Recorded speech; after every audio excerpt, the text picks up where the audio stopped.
You're listening to the Ottawa Homeboys podcast, your go-to source for Ottawa real estate and everything in between. Now, here are your hosts, Aboozar Sheikhi, Burton, and Ahmad Hassan.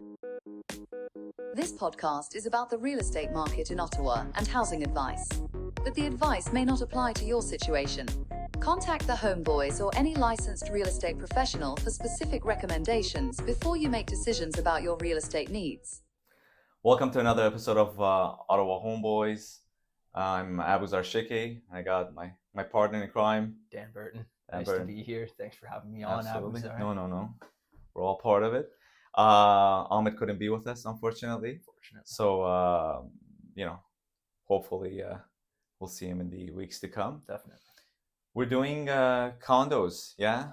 Mm-hmm. In this episode, we'll talk about condos as much as we can. We'll cover all the bases in terms of what you need to get into the condo market as a first-time home buyer, as an investor. Yeah.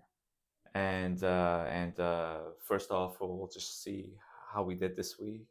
What's going on with you, Dan? Yeah. Thanks, Aboozar. No, excited to talk about condos with you. I think everything that we've been chatting about so far with,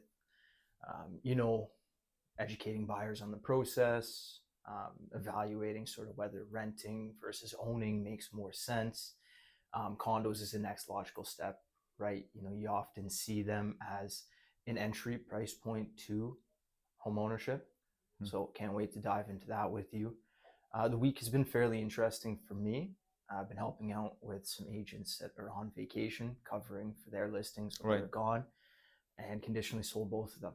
Excellent. So hopefully all continues to go well with those. And then for myself, this time of year has been busy with rentals. Mm-hmm. There's a lot of activity in the rental market right now with individuals just looking to settle in while the weather's still nice, while the kids are out of school and looking to get in before school starts. With that turnaround being a little bit quicker for renters than buyers, the sort of spring market that we have in buy and sell is sort of right now for rentals. So, and I don't know whether it's the purchasing side and the buying and selling side market is getting pushed further out. Yeah. I feel like the rental market is the offset of that. And last year, this time, it was a bit more quieter. I don't know, you do a lot of rentals as well, but I feel like this year it's been like nonstop with the rentals, right? The activity is just spiking and the demand is still ongoing, and even the prices, I would say the average prices are also holding at least, or no, it seems like some of the same activity that we're seeing in the buy and sell market, like heightened inventory, it's true again with rentals, but it seems like the demand is there to match it. There's a good example of one that I helped out the landlord with just recently. Year over year, the tenant would move out, new tenant would come in. This one went from $2,150 in 2022 to $2,200 in 2023, and now $2,250. So we are still seeing that pricing increase in rentals. Here in Ottawa, I know there's been some chatter about sort of what's happening with it outside of Ottawa. Right. GTA, I think in particular, is the most important talking point for that conversation. Here in Ottawa, it's been a steady market. There's been good inventory. There's been lots of inventory, but there's also been good demand to match that inventory. And I think that's sort of a rise of, all of the other factors that go into why you might rent rather than buy, or even just with how much Ottawa has grown as a city. Right? Yeah, exactly. So that's a bit about my week. How's things been on your side? We've had a conditional sale on a condo unit that we have, and again, we'll talk about how condo markets are, especially on the selling side, right? As a realtor, you always use different strategies and so on. This was on the market for several weeks, and we actually had 2 other units come on the market. Not as good as ours, but again, it's competition, right? So again, something came to mind. It worked in the past that we took it off the market just to hope to be listed about a week or 2 from that point. And all of a sudden, it so happened that one of the agents that actually viewed the property and the buyer was just sitting around and waiting for perhaps a price drop or whatever the case is, oh, we're coming in with an offer, right? As soon as we cancel. So it is a different market that we're having, like we're accustomed to in the past. That we had buyers going out, they see a property, they like it, they put an offer. Now it's like the waiting game, right? Right. Let me wait and see what's going to happen, and the hope is that the prices will fall further. But and as soon as we got that offer, then I'm getting, as soon as I relist it as with the same price as before, right? And then we're getting showings. It's like now that they can't have it, it's conditional. Now it's like they want to see it and they want to compare it to the other units that are, maybe worse in condition than this one. And they're like, why didn't we move sooner? So again, it's all that psychological warfare sort of that we're seeing in this market. So I guess the idea is, if you see it, you like it as a buyer, go for it instead of just waiting around and perhaps losing out on that. So, and for yourself and the listing agent in that case, is there anything you think like you can take away from that, like whether it's the offer presentation strategy or anything that you might share with next clients that you work with? I mean, yeah, you take a lot of those things, exactly. I mean, that's, I mean, regardless of how long you're in the business, you use certain strategies and that you use in your portfolio, in presentations in the future, to show the sellers that this is something that was an accomplishment with previous. And yeah, absolutely. I think this was the second time that I've used this year, and it does work pretty much. That you do take it off and reintroduce it, and it does make a difference, especially for those buyers who are just entering the market perhaps, and so on. So yeah, and I had another buyer, very good client of mine, reached out. Again, speaking of Toronto and other cities, Montreal now, it's like, I see a condo, 260,000. Wow. It's a 1-bedroom. Should I go for it? It's a new build. So there's always, with condominiums, that is the challenge, right? It's that newness. You don't need to really upkeep the units. That those are all bonuses. Yeah. But you have to just get in between the fine lines and see how much is the condo fees. The condo fees are, for example, in this case, it was $200 a month. Yeah. Right. 2024, it's coming. What's coming in a couple of years, just to fill that reserve fund, and we'll explain what all that is. You're going to be maybe twice or 3 times that in year 3 or 4, just because you, as the original owner, will be filling that reserve fund. In the event that something happens with the building, and that could be, the 200 could turn into $600 a month easily, and that 260,000 for 1 bedroom, that's crazy, right? In terms of comparing it with Ottawa or Toronto, but that was basically, they don't include the tax for whatever weird reason on their listings. Oh yeah. Oh, wow. So then it's like, I looked it up and it's like 301,000. Yeah. So it's like, it's not 260 anymore, right? So I don't know how they're allowed to advertise that way in Quebec, but they are. So that was a turning point with my client. I'm like, it's nice, but look, it's not 260, it's 300. The condos may go up. Yes, with condominiums, newer build, you may have almost zero vacancy between tenants, but then you have no power over the condo fee assessments and so on. Yeah. So if you want to start us off with condos, then we got a lot to go from yeah, that. absolutely. For sure. Yeah. Like you brought up, it's just interesting to hear where you brought up with sort of the pros and sort of what you were hinting at with, how little maintenance that often you need, right?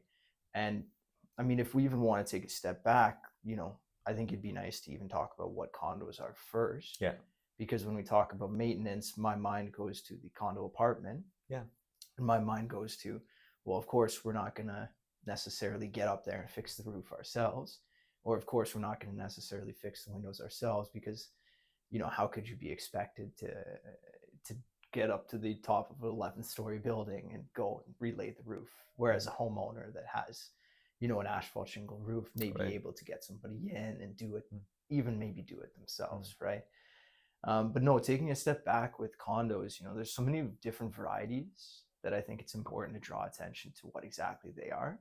So I'd love for you to chime in on a few other variations of that you've seen And yeah, let us know. Exactly. I mean, yeah. I mean, one thing that comes to mind, and some, I can't say most, but the idea of condominium is the apartments, right? The high rises, right? That's the first thing that comes to mind, and that's Exactly. not the case. That's not the case, especially with investments. Going towards my client here. I mean, there's always the townhome condominiums that are a good option as well. Yeah. Why? Because they don't have a lot of maintenance, right? The amenities aren't there. So there's no pool, you're right. The gym isn't there. The concierge isn't there. Those are all costs that add up over time, and add on to the assessment as well as the fees. But yeah, the townhomes are ideal, for instance, because they're not as expensive as the freeholds. So freeholds are the non-condominiums with no monthly fees, and they are the better option. And yeah, that is a condo. It doesn't have to be an apartment high rise for it to be a condo. So, isn't that interesting? yeah, Right. Yeah, no, speaking of the condo townhomes, you kind of touched on the maintenance aspect of it. And I think that's a really interesting point with condos in general. It's really important to see what is covered by the condo and then what might need to be covered by the homeowner. So many of them do include fixes to the windows, the roof, the siding. Even, for example, if it's a communal parking lot, they may repave the parking lot, right, if there's an issue. Yeah. But it is important to see whether that's included or not, because not all of those condo townhomes will have them here in Ottawa as inclusions, right? But speaking specifically of those condo townhomes and of them as investments, like you mentioned, I do work with a lot of rentals. Right. So it's great to be able to see it from all perspectives. You see it from the homeowner's perspective or the potential buyer. You see it from the potential tenant's perspective. You see it from the potential landlord's perspective.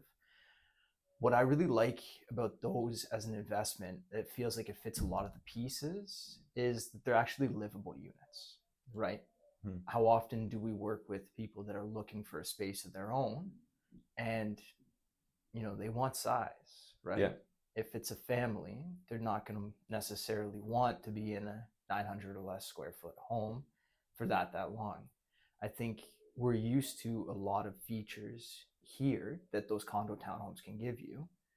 And stuff like that might be like the basement, for example. Yeah, absolutely. Yeah, you're generally getting or perhaps a backyard. The backyard is huge. Yeah. One parking spot is included. You might have visitor parking as well.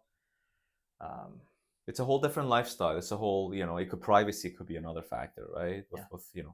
With the apartments, you're on one level, whereas you're on multi-level with the condo townhome. So it really gives you that,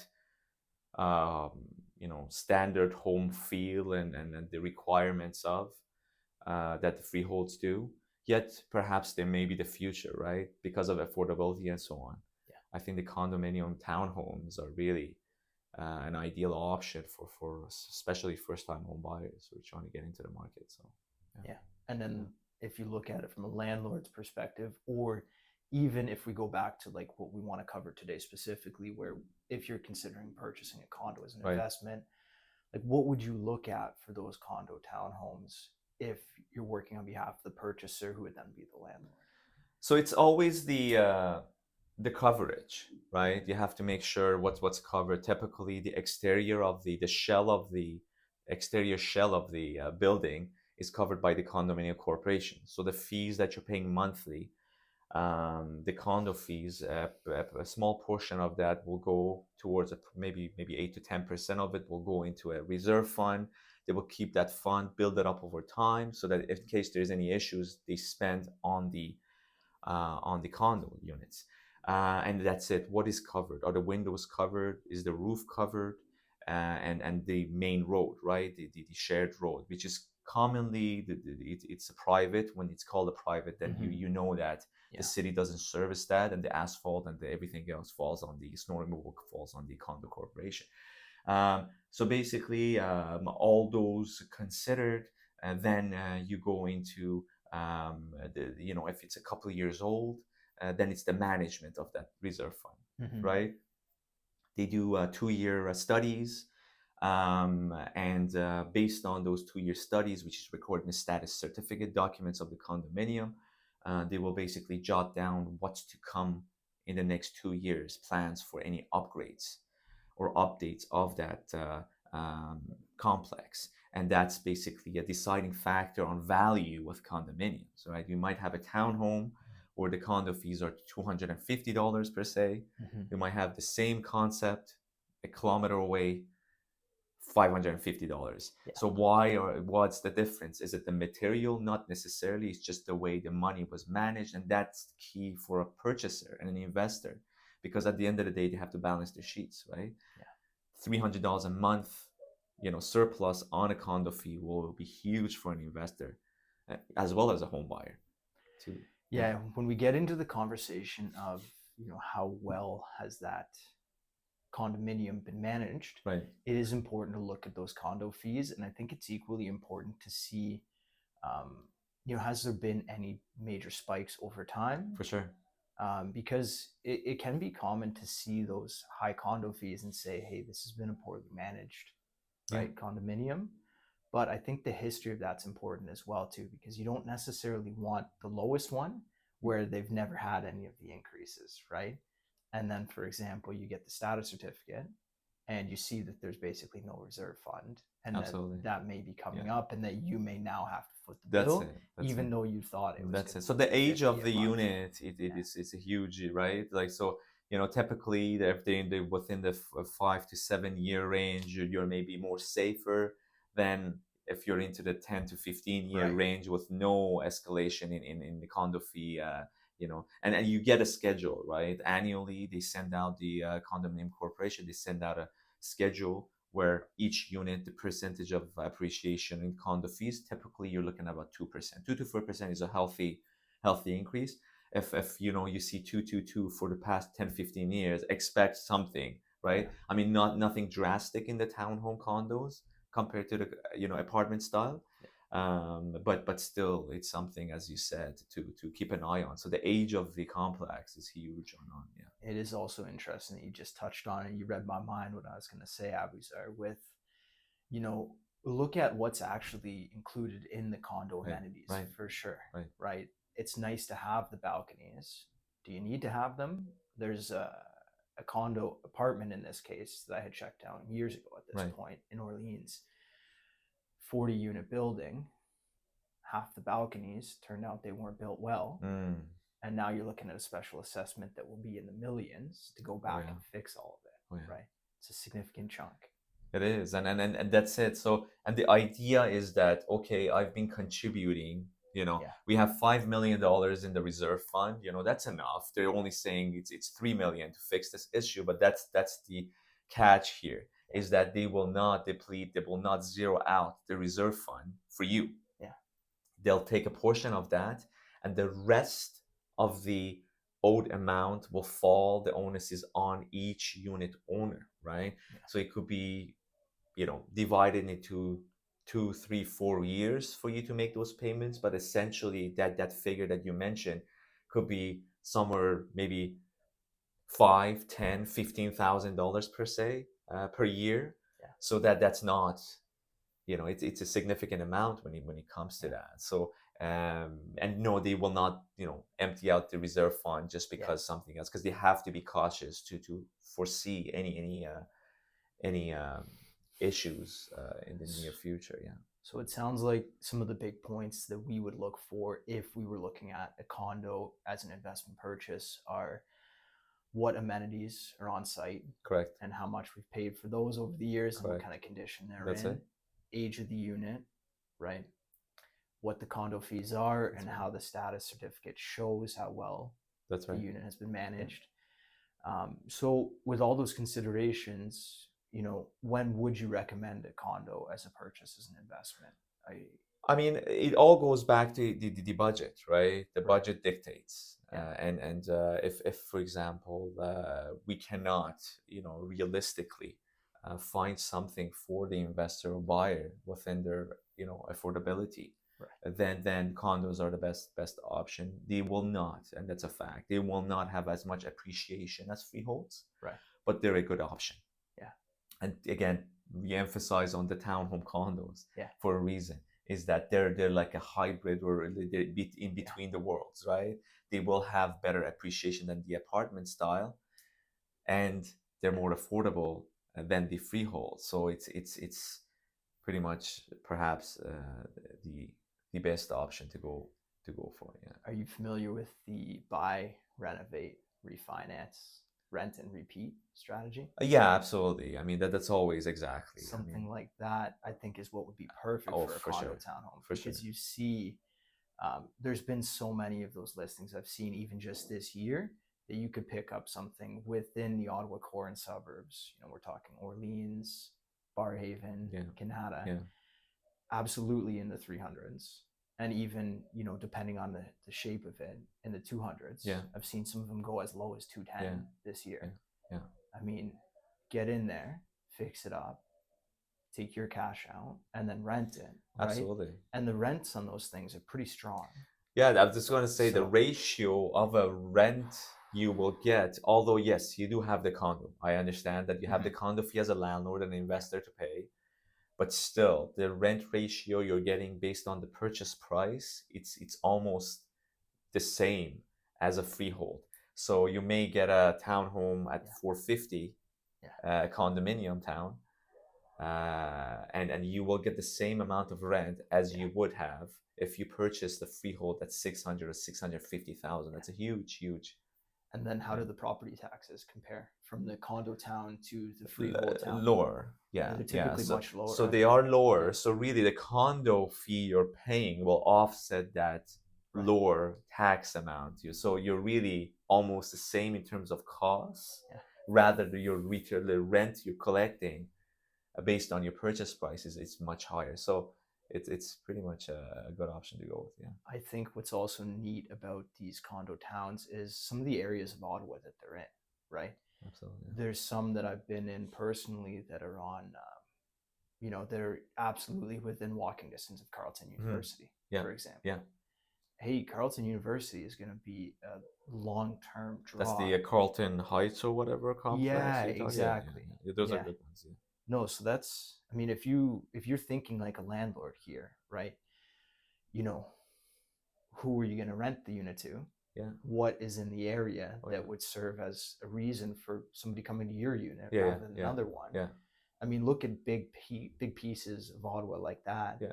And, you know, think how much less, for example, could you pay with a condo town than any of the other inventory that's in that area? For sure. And it's such a unique little pocket because there are detached homes there. For sure. Right? For sure. And it all goes back to the initial amount you're putting down, right? As an investor, you must put down 20%. There's no other way around it. Whereas as a first-time home buyer or someone purchasing to reside themselves, you could probably do as low as 5% at the time being. So again, those all impacts your finances. So then, as we mentioned in our previous episode, you really have to sit down with your financial advisor, break it down. You need someone who will break everything down for you, for you to see exactly what's what as far as the numbers, so that it does make sense for you. And another note I wanted to make on the condo fees, that what's included in the condo fees, right? What is it covering, right? And as you said, don't only look at the number of the condo, the amount of the condo fee, just because one condo fee might cover the hydro, the water, and so on. So these are essential as well, so that especially as an investor, is that you're paying one amount, right, per month. There is no worrying about my tenant using up this much, as far as the utility bills go, and I mean, maybe that's the way to go. Paying $100 or $150 per month more in condo fees compared to another unit that's maybe a bit lower. So what's included in the condo fees is key as well. Yeah. So now, segueing from condo towns, looking at more traditional condos that we think of, like condo apartments, whether it's low rise, mid rise, high rise, or even the 2-story stacked apartments. Have you had any instances where you've recommended those? And if so, why would you? I would say, like, there's a handful of condos that really, I would say maybe 6 or 7 condos, buildings in all of Ottawa that I would perhaps recommend. Right. I tend to perhaps, unless you really have no option, is to keep to anything below 10 stories, Okay. right? Uh, it's just historically proven that anything above that amount, the amount of condo fees over time, as well as special assessments, is more Right. significant. Right. So stick with those. Condo fees with lesser amenities is, a way to go. You don't need a pool. I know that would be nice. I'm sure you can go to a gym or somewhere else if you do need a pool, or even a concierge, right? Yes, you walk in, the person's there. I mean, security wise, you can have cameras, but someone to greet you and say hi to you, I mean, that has a cost. As much as we love being greeted by people, right? As we enter, right? You feel all, Feel so but professional. that's it, Yeah. you're but then that person is getting paid, right? They're getting paid what, $60,000 or $70,000 a month, and that's coming from the condo fees, right? Yeah. So that's basically so the amenities, the concierge, and the builder, similar to any other freehold or two-story builders. I mean, you have to see the portfolio of the builder as well. Some builders, they just don't have that reputation. They build lavishly, but that a lot of onuses fall on the owners, and they find out later on, post closing, that I'm stuck with certain stuff that the developer decided on my behalf. Right. And that's a whole can of worms that maybe we could get into talking about in the future episodes. Exactly. And then it's, if you have a commercial unit in that building, that is so key. I can't emphasize more. Why? Because the contribution of a commercial on the main level, regardless of the benefits for the residents, going grocery shopping or going, having a cup of coffee, alone, that's a benefit. But the fact that the money collected from those units will offset the appreciation of the condo fees. So go towards a low rise with a commercial in the base, and that's probably the best option. Well said. Yeah, very well said. I think to piggyback on everything that you've said, and I love it. And I love those are expert points. Nice deep dive, Aboozar. To piggyback off of all that, I think with what we know for condos as a purchase is where I like that for my investors that might be considering that. You think of a condo as a purchase, and you think of one of the biggest benefits that comes to my mind right away is when you got to leave, you just turn the key, lock the door. You got it, man. If you want to go to Puerto Rico, man, feel free, right? I love that for a first-time investor as well. Yeah. I've worked with so many landlords where, the product is important when you're considering if you're going to be a landlord, what you're going to rent out. Have you done it before? And if you haven't, I would say a condo in an apartment building is a fantastic little starting piece, right? You don't necessarily get all the same headaches that you would with a home that you got to maintain all yourself, right? And I mean, it does, going back to the purchase side of things, it does cater to a different tenant. Maybe one level living is important to somebody, and maybe they may be more the senior. It's a lifestyle. Yeah.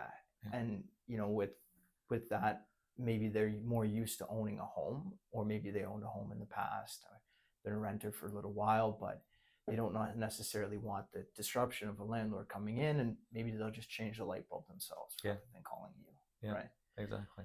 And then I think, again, it goes back to location with that for me. I think there's just so many really, really exciting pockets of Ottawa, right, where it's just so tough to get something that would be detached. I mean, does it even exist in some areas, right? Like, Spark Street. Oh yeah. All that. Where I think if you want somebody that may be a real top tier tenant, for example, working on Parliament Hill, do you go with a building like 101 Queen Street or 428 Sparks, for example, and then just cater the to Tribecas would be, I mean, exactly. Yeah. And that's it. I think just to wrap things up is that we're not saying condos are not good options. Definitely. But we have to acknowledge as buyers that there is a difference between different type of properties, right? Based on your lifestyle, based on where you stand in your life, age-wise, profession-wise, and so on. There's absolutely nothing wrong with condominiums and budget, of course, right? They're all good, but as long as you know that what's what and what to expect from the money you're spending. That in a condominium apartment high rise, you might not get as much appreciation. Rather, it's the location, as you said. You're never going to get your hands on, for example, a freehold. It's just not possible. You're there, you're in the spot, you're in the buzz, right? The lifestyle, right?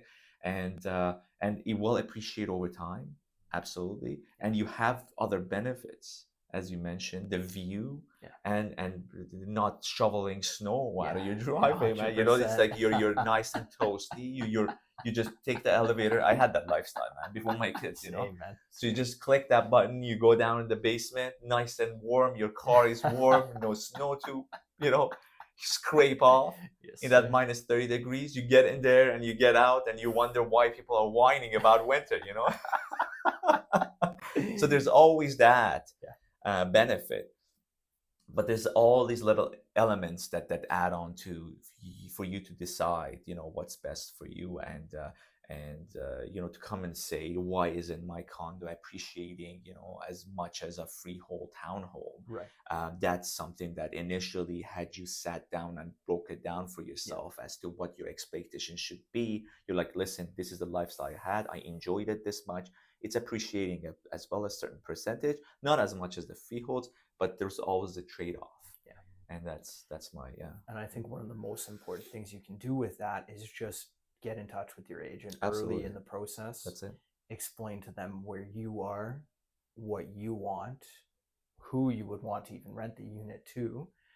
And I think, having an expert's opinion on all that stuff could share with you what to expect, because, hey, all investments need an exit plan as well. Yeah. You're not just going to hold on to that Exactly. condo for That's right. 30,000 years. That's right. And listen to us when we call you and say it's time, and you're like, no, it's still gonna go up. That stock market mentality is like, I'm like, listen, like, you got it. Sure. So it's that too. It's that because life is so, just the commotion and the chaos, right? It's like by the time you come around thinking or getting in the mindset of now it's time for me to sell.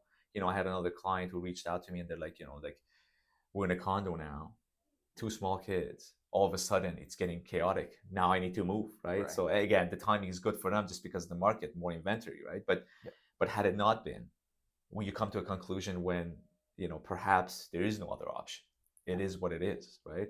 So I think that's key as well. Yeah. Get a good agent that can deal with this stuff for you. Get in touch with them, stay in touch with them. That's exactly the idea. I mean, we're here before the sale, after the sale. The goal is to work with you for life. That's it.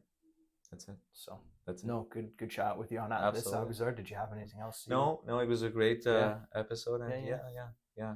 No, can't wait for the next one. Absolutely. Ahmad will be back. Hopefully. We got much more to talk about. Until the next episode. So that's it for the Ottawa Homeboys today. All right.